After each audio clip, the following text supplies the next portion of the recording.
Hey NJ babes, we're back with another Saige Soap Sunday, and today we're making a charcoal soap. Remember, if you're into soap making, like, comment, and subscribe. All soaps are available on sagesoaps.com. All right, guys, so let's get into making this soap.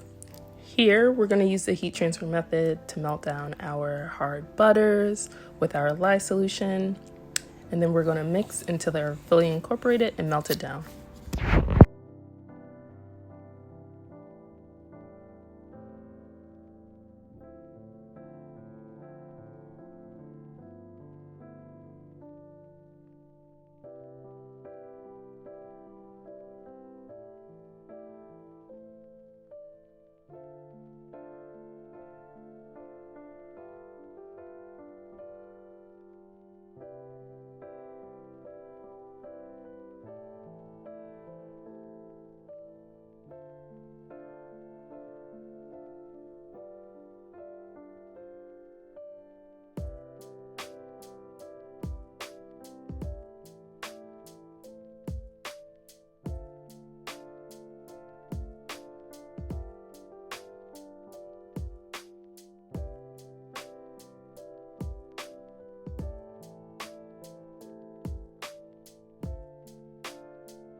All right, so now that our hard butters are melted down, we're going to go in with our liquid oils, and we're going to stick blend these together.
Okay, guys, now we have reached trace, and we're going to go ahead and we're going to pour in our tea tree oil and our charcoal mixture. So I mixed the charcoal in with the tea tree oil because charcoal, the particles are very small and they tend to get everywhere, and it becomes really messy. So to avoid that mess, just mix in your charcoal with whatever oil or fragrance oil you're going to put in, and trust me, you will thank me later. This is a really good tip because it makes cleanup really easy, and also you're not getting charcoal all over yourself.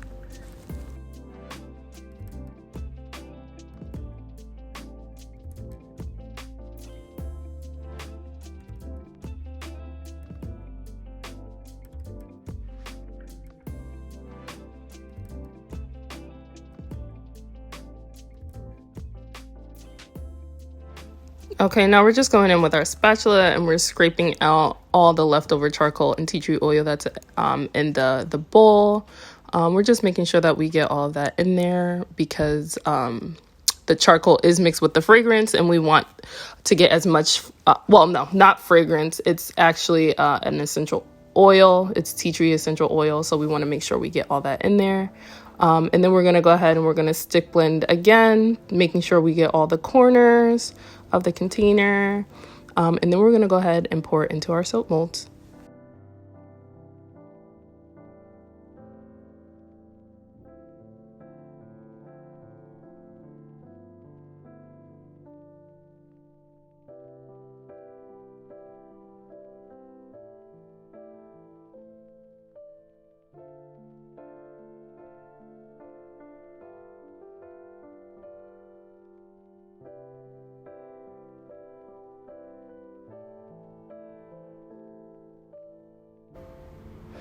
All right, guys, so we're going to go ahead and pour it into our soap molds. You can see here that I'm whisking it together. I'm whisking it so that, you know, there's some movement in the soap, because when soap sits, it starts to harden up. But when you whisk it, it loosens it up, and I'm getting all the corners. And we're using pretty big soap molds. This soap mold holds about 81 ounces of soap. That's a lot of soap. And each bar comes out to be around 5.5 ounces before it cures. After it cures, it's about a 5-ounce bar of soap, which is a really big bar.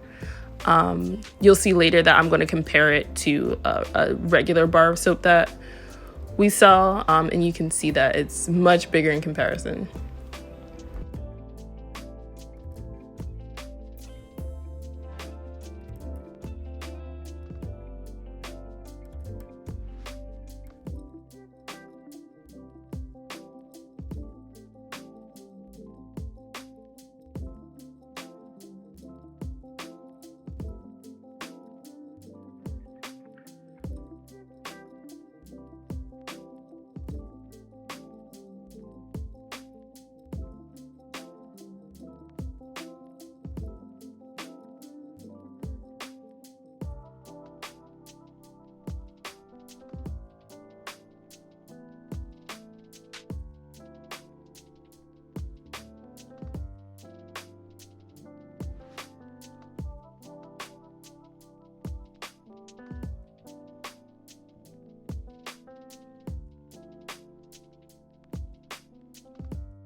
All right, so I'm going to tap our molds down to get all of the air bubbles out. And then we're going to let these soaps sit overnight for 18 to 24 hours. And we're going to come back the next day and we're going to cut them.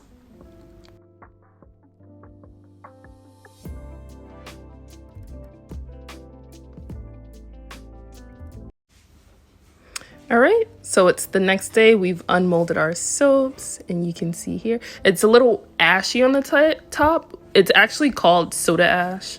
It's just like a byproduct of the lye and the oils when they come in contact with air. But to get rid of those, we actually steam the top of our soaps, so they're like really nice and shiny. It's a quick and easy fix.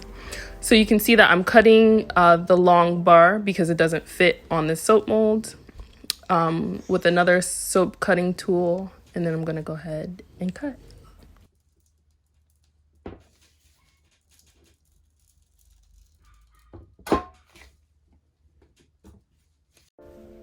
Okay, guys, so here's the comparison of our soap bars.